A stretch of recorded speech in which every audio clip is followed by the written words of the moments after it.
Hello, yan. Magandang umaga. So, today po is my third chemotherapy session.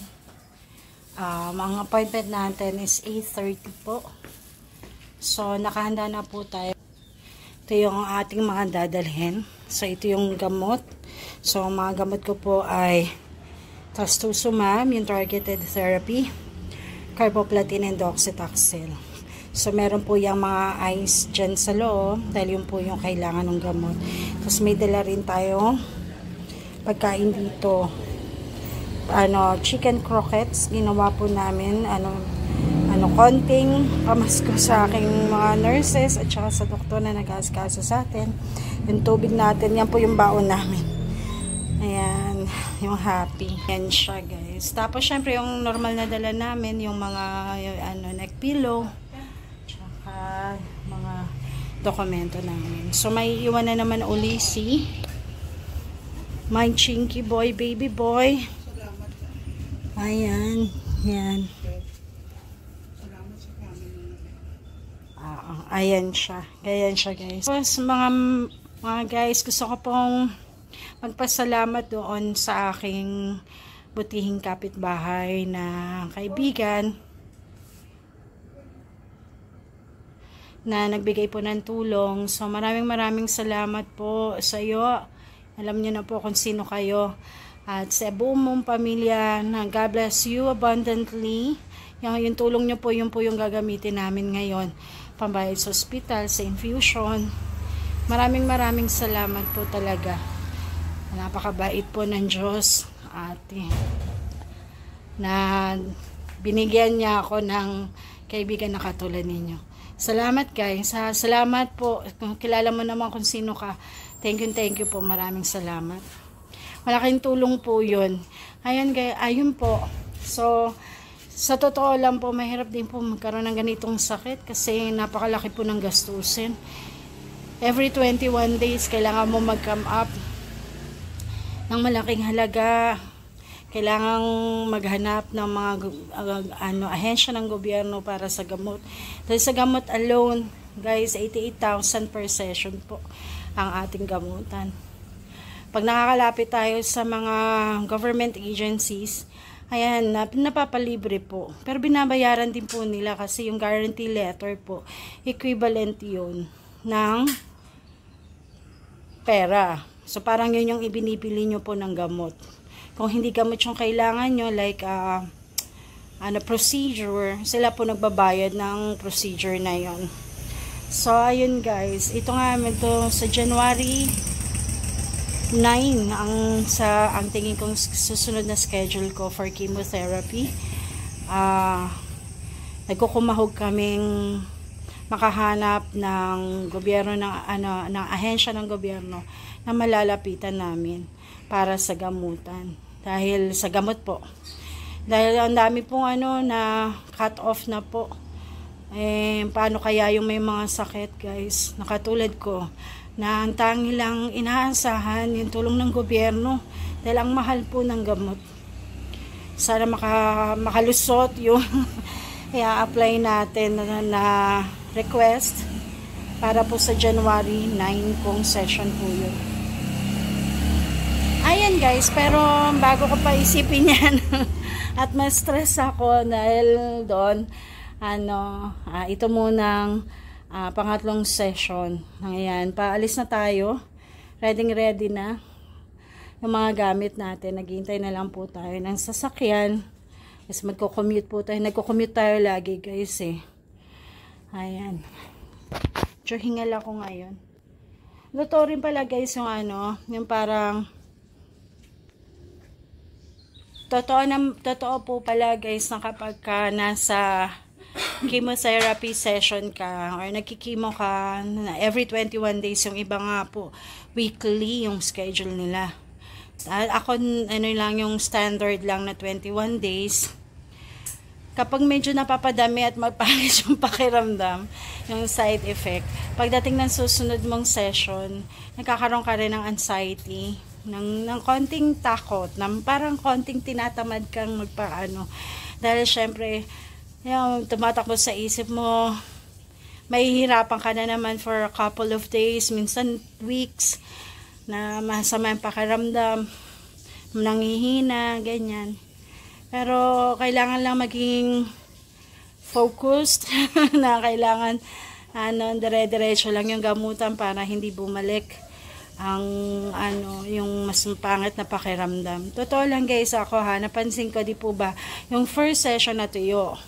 Nung malapit na yung second session guys, napansin ko parang medyo siya, yung nag-freshen ulit, parang ganyan. Tapos ngayon second session, di ba, patapos na, napansin ko nung habang papalapit yung schedule ko for third session guys, namumula yung paligid nung tumor site. Tuyo na yung niya, yung sugat, pero namumula yung paligid. So ibig sabihin nun guys, hindi pa siya tuyo sa loob. Aktibo pa rin siya. So kung titigilan ko, kung tatama rin ako or mahirapan akong kumuha ng gamot at madelay yung chemo ko, ibig sabihin nun guys, lalala siya ulit dahil hindi pa totally namamatay yung cancer cells. Yun yung tinatarget natin, yung mamatay sila. Ayun, yun lang, na-share ko lang. Kaya kayo, kung nakakaramdam kayo ng takot, tinatamad kayong magpunta sa scheduled session nyo, guys, wag kayong talunin ng ganong feeling kasi ikaw rin ang mahirapan kapag lumala ulit. Tsaka masasayang yung mga sessions na ginawa mo kasi back to 1 ka ulit. Kaya lagi lang push, trust the process, and of course, surrender everything to God. Yun lang naman. Maya-maya naman ulit update ko kayo. Bye-bye. Bye-bye, Chinky.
sa hospital, sa infusion center. Pang-ano ko na to, pangalawa na.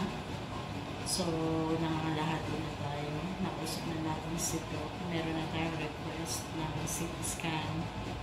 And, ayun, hopefully, maganda yung resulta. At saka sana yung mga maliliit na bukol na nakita ng unang scan ko, sana ganun pa rin siya.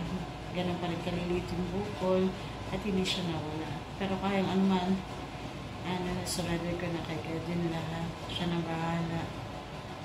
Yun. So, basta malaman muna natin na after CT scan tsaka ko na kayo i-update. So, yan. Yung next natin dito is carboplatin. Ayun. Mamaya naman ulit. Ayan. Tapos na session natin, guys. Pauwi na tayo. Hintay na lang tayo sa elevator.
Ayan, andito na tayo sa bahay. So, tapos na yung chemotherapy natin. Third session.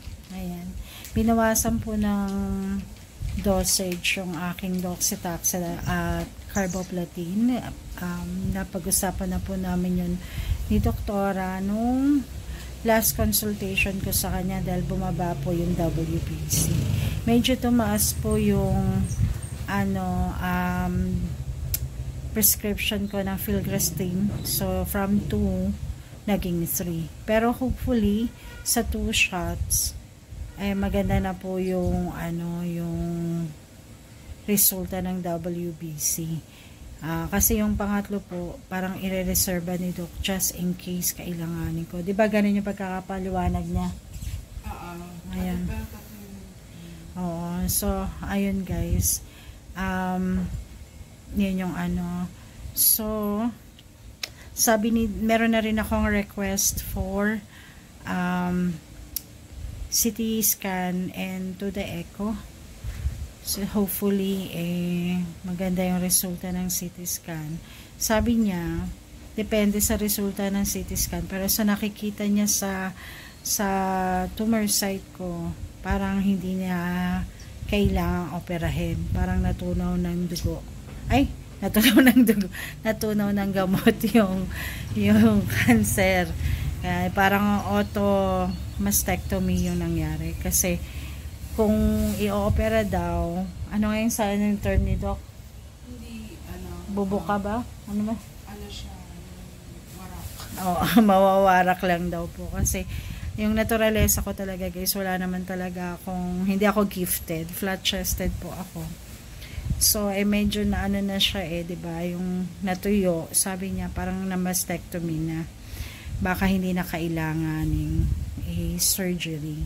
Syempre hindi ko alam, mixed emotion ako doon guys, kasi syempre yung understanding ko kailangan niyang maoperahan dahil para mawala yung cancer. Pero maganda rin naman guys na hindi na ako operahan dahil wala nang panibagong sakit na iindahin, di ba? Kaya malalaman talaga yun after makuha ko yung resulta ng CT scan. Dahil doon malalaman kung kailangan siyang operahin or hindi na siya kailangan operahin. Sabi niya, sa nakikita niya physically, baka yung sa may bandang kilikili, kung meron akong kailangang linisan doon, kung yung lymph nodes. Pero kung makikita nga sa CT scan na na siya, hindi ko na rin lang din kailangan na ma-opera doon. Ayun, yun nga lang po, kahit nag-exercise na ako sa aking kamay para sa paglalagay nung needle, medyo ganun pa rin, hindi nahihirapan pa rin silang tusukan, kasi nga yung ng chemo drugs guys, inaano niya yung ugat mo nagtatago sila natatakot sila sa ilalagay, sasaksak sa kanila. Ayun, pero patuloy pa rin ako nag-exercise kasi alam kong makakatulong din yun, maliban sa akin, kundi dun sa sa magtutusok, di ba? Ayan, yun lang naman yung mga bago. Hoping ako na yung side effect after this third session bearable pa rin, at hopefully hindi naman ako lagnatin or mag LBM, kasi hirap na hirap po ako nung second na ganun yung pakaramdam. Yan, naglalagas pa rin po yung buhok natin, pero it's okay. It's okay talaga, walang problema kahit i-shape ko lagi-lagi, walang problema. Ayan, so ayun po, again maraming salamat po dun sa nagbigay po ng tulong nitong recently lang, at na yun po yung ginamit namin para sa pambayad sa ospital sa infusion po natin ngayon. Yun guys, malapit na ang Pasko. Merry Christmas sa inyo. I wish you mga guys ng abundance of joy, love, and health. Yan guys. Yan. Yun. Maraming salamat po sa patuloy ninyong panonood ng aking mga uploads ng journal. Maraming salamat po. Ayan, so update ko na lang uli kayo sa mga susunod pa nating mga journals. Merry Christmas advance po. Or baka makapag-upload pa ako before Christmas, di mas maganda po. No? Ayan guys, thank you.